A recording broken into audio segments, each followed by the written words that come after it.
परमाणु हथियारों को लेकर सबसे बड़ी चेतावनी दे दी है। ईरान अब अपने पुराने स्टैंड से पूरी तरह पीछे हटकर अपने परमाणु सिद्धांत यानी न्यूक्लियर डॉक्ट्रिन को बदलने जा रहा है।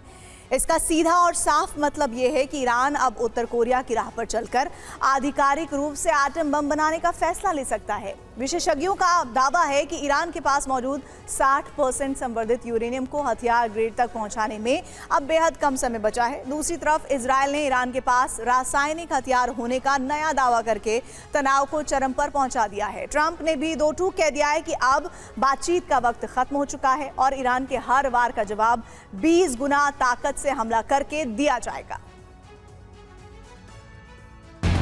ईरान पहली बार खुलकर संकेत दे रहा है कि वो एटम बम बना सकता है। ईरान ने परमाणु अप्रसार संधि यानी एनपीटी से बाहर निकलने की चेतावनी दी है। ये बयान ईरानी संसद के राष्ट्रीय सुरक्षा आयोग की ओर से आया है। ईरानी संसद के राष्ट्रीय सुरक्षा आयोग के प्रवक्ता इब्राहिम रिजाई ने कहा है कि एनपीटी से हटना और बाबल मंदेब जल डमरू मध्य को बंद करना अमेरिका और उसके सहयोगियों की कार्रवाई के जवाब में ईरान के विकल्पों में शामिल है। ईरान के उप विदेश मंत्री काजिम गरीबाबादी ने डोनाल्ड ट्रंप को हत्यारा अपराधी बताया और कहा कि ऐसे व्यक्ति को उसी भाषा में जवाब दिया जाएगा जिसे वो समझता है।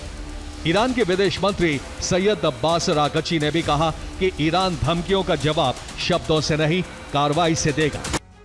न्यूक्लियर डॉक्ट्रिन बदलते ही ईरान के परमाणु रेस शुरू हो जाएगी। 2015 में अमेरिका और ईरान के बीच हुए JCPOA समझौते के वक्त ईरान को सिर्फ 3.67% तक यूरेनियम संवर्धन की अनुमति थी, लेकिन 2019 में ईरान ने यूरेनियम संवर्धन 20% के स्तर तक पहुंचा दिया। फिर पता चला कि ईरान 60% तक यूरेनियम संवर्धन कर चुका है और ईरान में करीब 1000 पाउंड संवर्धित सामग्री हो सकती है। सबसे बड़ा डर 90% यानी हथियार ग्रेड स्तर तक यूरेनियम संवर्धन का है। अगर ईरान इस सीमा तक पहुंचता है तो दुनिया के सामने परमाणु शक्ति संपन्न ईरान होगा। युद्ध के बीच अब ईरान के परमाणु सिद्धांत में बदलाव के संकेत सामने आने लगे हैं। तो क्या ईरान परमाणु शक्ति बनने की दिशा में निर्णायक कदम बढ़ा रहा है? ईरानी संसद की राष्ट्रीय सुरक्षा आयोग ने एनपीटी से बाहर निकलने की चेतावनी दी है। ये अब तक के सबसे बड़े रणनीतिक संकेतों में माना जा रहा है। इसके साथ ही आशंका जताई जा रही है कि ईरान भविष्य में संवर्धित यूरेनियम को 90% तक ले जा सकता है।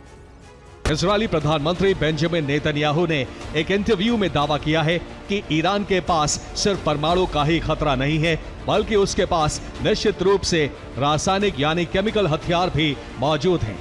नेतन्याहू ने आगाह किया है कि ईरान का शासन इन केमिकल हथियारों से अमेरिकी नागरिकों को निशाना बनाने और उन्हें मारने में जरा सा भी संकोच नहीं करेगा। दुनिया की नजर इस बात पर है कि क्या मुज्तबा खामेनेई उसी रास्ते पर चल पड़े हैं जिस पर कभी उत्तर कोरिया चला था। परमाणु सिद्धांत में बदलाव के संकेत बता रहे हैं कि ईरान अब परमाणु को लेकर अपने पुराने रुख से पीछे हट रहा है। एनपीटी छोड़ने की चेतावनी इसलिए बड़ी है क्योंकि ये वो अंतर्राष्ट्रीय व्यवस्था है जिसके तहत परमाणु कार्यक्रमों पर निगरानी रखी जाती है। अगर ईरान इस व्यवस्था से बाहर निकलता है तो उसके परमाणु कार्यक्रम पर IAEA से कोई निगरानी नहीं हो सकेगी। उत्तर कोरिया ने 2003 में इसी तहत एनपीटी छोड़ी थी और उसके बाद अपने परमाणु कार्यक्रम को तेजी से आगे बढ़ाया। तो क्या ईरान भी उसी राह पर बढ़ रहा है? अब एनपीटी और ईरान के परमाणु कार्यक्रम की पूरी टाइमलाइन भी देख लीजिए। 1968 में एनपीटी यानी परमाणु अप्रसार संधि अस्तित्व में आई। 2015 में JCPOA के जरिए ईरान के परमाणु कार्यक्रम को सीमित करने की कोशिश हुई और अब 2026 में पहली बार एनपीटी छोड़ने की खुली चेतावनी सामने आई है। तो क्या 2027 में या बहुत जल्द ईरान एटम बम बनाने वाला है?